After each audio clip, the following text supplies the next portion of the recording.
Sir सब्ज उजड़ते देखे हैं, उजड़ों को भी बसते देखा है। जो कभी अकड़ कर चलते थे, उनको भी झुकते देखा है। दौलत के नशे में जो भाई सीधे मुख बात न करते थे, आते ही गरीबी में उनको, आते ही गरीबी में उनको टुकड़ों को तरसते देखा है। जो कभी अकड़ कर चलते थे, उनको भी झुकते देखा है। सर सब्ज उजड़ते देखे हैं। कहीं हमारा लिखा हुआ होगा पर पता नहीं है कहाँ होगा। इस लिस्ट में नहीं होगा। लिस्ट में बहुत सारे भजन नहीं है। जो कभी अकड़ कर चलते थे। अब सोई कंस घबराएगो। कंस जो कह रहा हो कि भैया मारवी की धमकी दे के गई है, वो कैसे बचाओ। तो एक जन बोले है महाराज आप चिंता करते हो जब तक हम जिंदा है। सुनियो चमचन की भाषा होती है जी। जितने चमचा होंगे हैं वे सत्य को भाई किसी भी बात को बिना गहराई के नहीं लेना चाहिए, हैं? चाहे वो झूठ हो चाहे सत्य हो, उसको एनालिसिस तो करना चाहिए। लेकिन वे क्या कहें, है महाराज आप क्यों डरते हो जब तक हम जिंदा हैं। और एक ना दिखा तो जब वक्त पड़ता है तो ढूंढे ते ना मिल तो कहाँ गए, है ना, ऐसे कहने वाले। इसलिए भगवान का सहारा पकड़ के रखना, ठाकुर जी का सहारा पकड़ के रखना। ये दुनिया वालों के सहारे तो दो कौड़ी के हैं, कब छूट जाए और कब पकड़ जाए। संसार वालों की पकड़ तो बंदर जैसी है, कब उजा डाली पे और हाल। और सुनो हमारे संग रहने वाले जीवना के छोड़ेंगे तो चलो केवल छोड़ेंगे, हो सकता है कभी हमारे दुश्मन के साथ भी जाके मिल जाए, क्योंकि ये तो दलदल वाले हैं। कभी जा दल में है और कबू बादल में। ये दलदल वाले लोग हैं संसार के। लेकिन यदि हम ठाकुर जी का पल्लू पकड़ें, गुरु का पल्लू पकड़ें, महापुरुष का पल्लू पकड़ें, बुद्ध पुरुषों का है यदि हम पल्लू पकड़ें तो फिर, और यदि उन्हें पकड़ा दें। जब बाली के हाथों में सौंप रहे थे, और बाली जो हाथों में सौंप रहे थे राम के, अंगद का हाथ, तो राम जी ने ऐसे करके देखा, भाई राम जी से कह रहे कि जाओ हाथ पकड़ लो। तो राम जी ने कही कि अपने छोरा तो ही कह दे कि मैं हमें हाथ पकड़ ले, अपने छोरा से क्यों नहीं कह रहे। तो पता है बाली ने क्या कहा, बोले मेरो छोरा तो बंदर की औलाद है, यानी कब पकड़ ले और कब छोड़ दे। लेकिन आप महापुरुष हो, बुद्ध पुरुष हो, परम पुरुष हो, जब आप पकड़ लोगे तो चाहे जे कैसे बनो रहे फिर आप छोड़ोगे नहीं। इसलिए आप पकड़ो। मैं छोरा को मोई भरोसा ना है, आप पकड़ो। भैया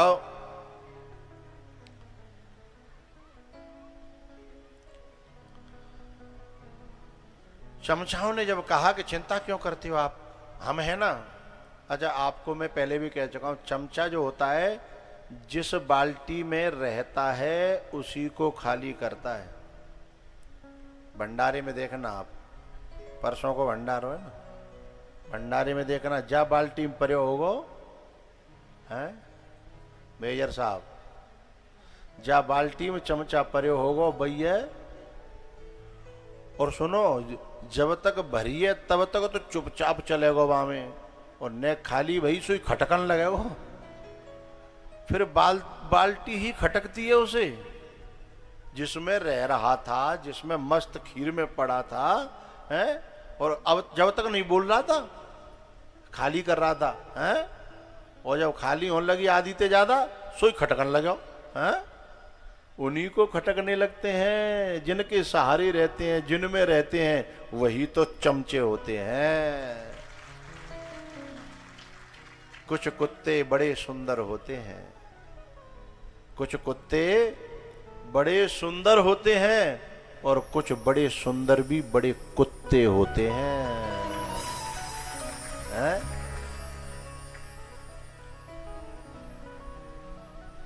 रावण के दल में भी ऐसे चमचे थे।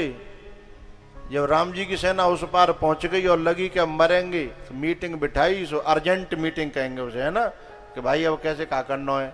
सो उन्होंने ऐसे कही, अरे महाराज आपकी हमारी धरती कांपती है, और हम सब लोग तो नॉनवेज वाले हैं, वेजिटेरियन तो रही हैं, आने तो हमारा तो नाश्ता ही होगा, बिना खरीदे बिना पकड़े अपने आप घर चल के आ रहे हैं, तो अपने तो रांधवे की जरूरत नहीं है, सीधे। जब ऐसे कहने लगे तो बिना में तो एक देवरी को निकल आया, सांची के भैया।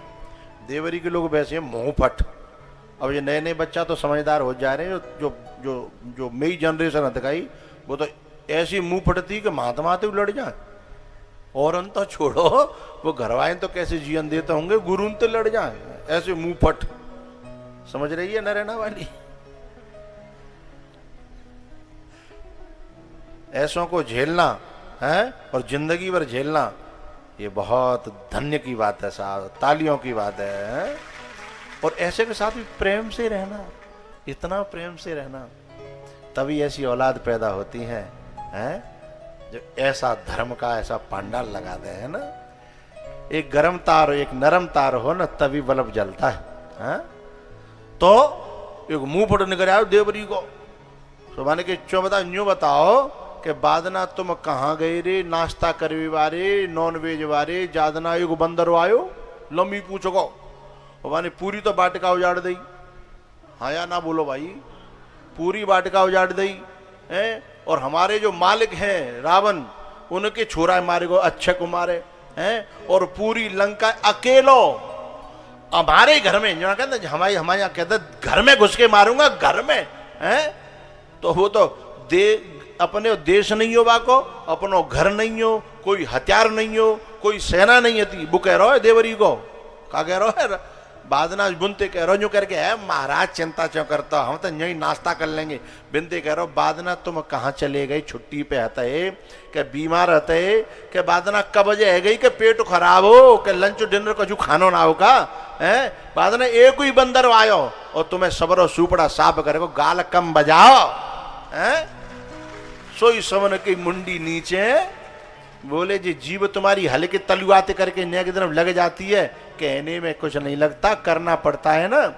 तो अपने मालिक को भ्रमित मत करो, पर मालिक भी चमचन को चमचा तो मान गए, तू चुप रहे, मनोबल डाउन करता है, मनोबल डाउन नहीं करना चाहिए। और सांची कहने वाले को मनोबल डाउन कहने वाला मालिक होगा तो फिर तो लंका जलेगी, फिर तो खानदान और कुनबा और देश बर्बाद होंगे।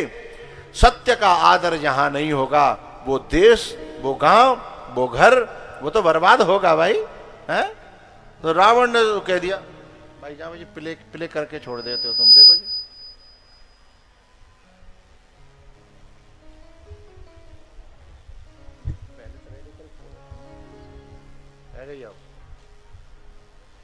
सब काम मुझे करने पता, तो पैसा तुम का ही ले, तो कथाऊ में ही करूं और जिन तुम्हारे जिनू में ही सुधारूं।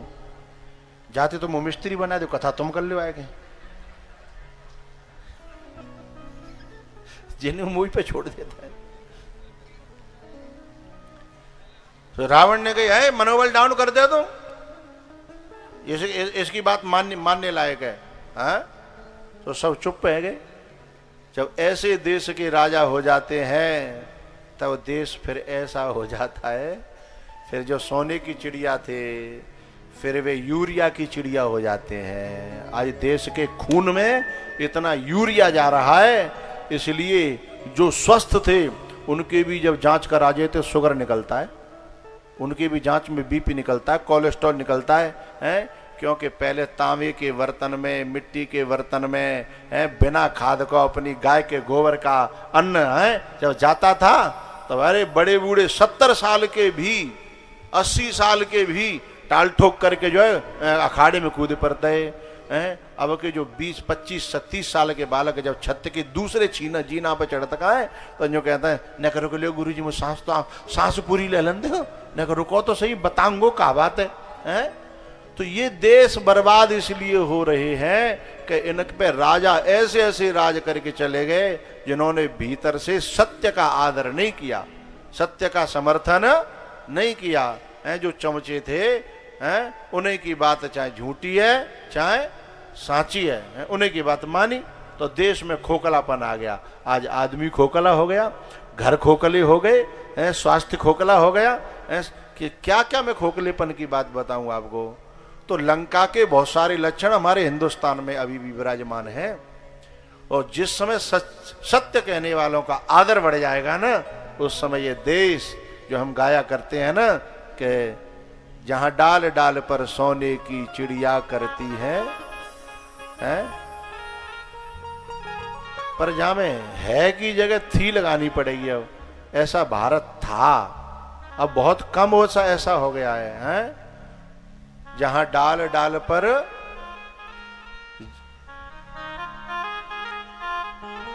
जहां गांव गांव में दारू के ठेके करते हैं बसेरे। मुझे नया भजन बनाना पड़ेगा, है? अच्छा तो वो लगता है? पर है वो। घर घर में होनी चाहिए रामायण और हो रहा है महाभारत। होनी तो चाहिए रामायण और हो रहा है महाभारत।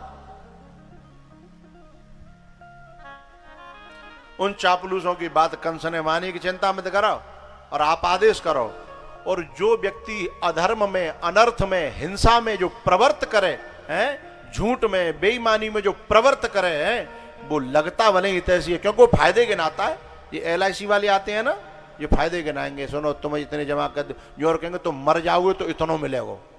और बेवकूफ लोग जो है खुश रह जाते हैं।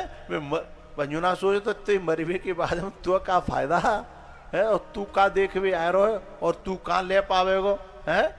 तुम्हारे मरने के बाद तो इतना मिलेगा, कम से कम बच्चे सेफ हो जाएंगे। भारतवासी खुश हो जाते हैं। गार्डन गार्डन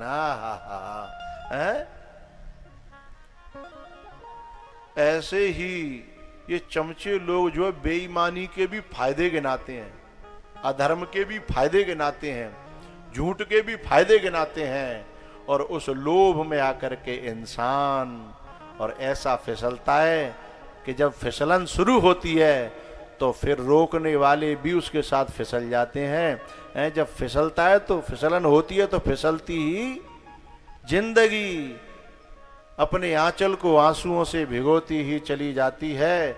जिंदगी जब रोती है तो रोती ही। अच्छे कामों में ज्यादा देर मत लगाना, क्योंकि जब देर होती है तो होती ही चली जाती है।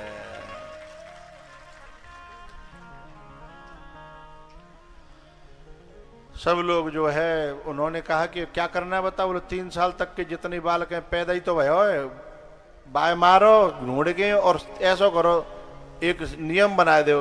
ये अंग्रेजों लोग आए ना तो घटना होती एक और पूरे हिंदुस्तान पर कानून लागू कर देते। जैसे माने कि चलो घटना वही कि साहब यहाँ पे एक्सीडेंट है कोई, तो पूरे हिंदुस्तान की रोडों पे ब्रेकर बनेंगे। अब जहाँ चाहिए वहां भी बनेंगे और जहाँ नहीं चाहिए वहां भी बनेंगे। जहां जरूरत है वो काम भी होगा, जो जरूरत नहीं है तो घटनाओं के आधार पर पूरी दुनिया को एक तरह से नहीं बनाया जा सकता भाई। तो इन्होंने कहा कहीं 3 साल तक के सब बालक ने मारो।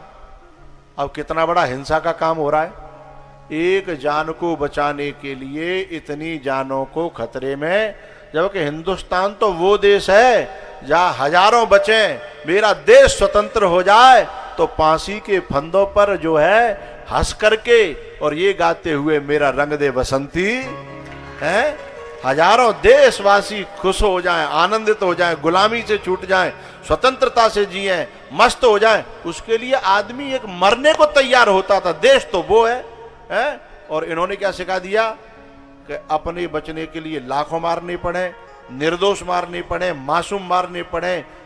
मासूम परमात्मा का रूप होता है।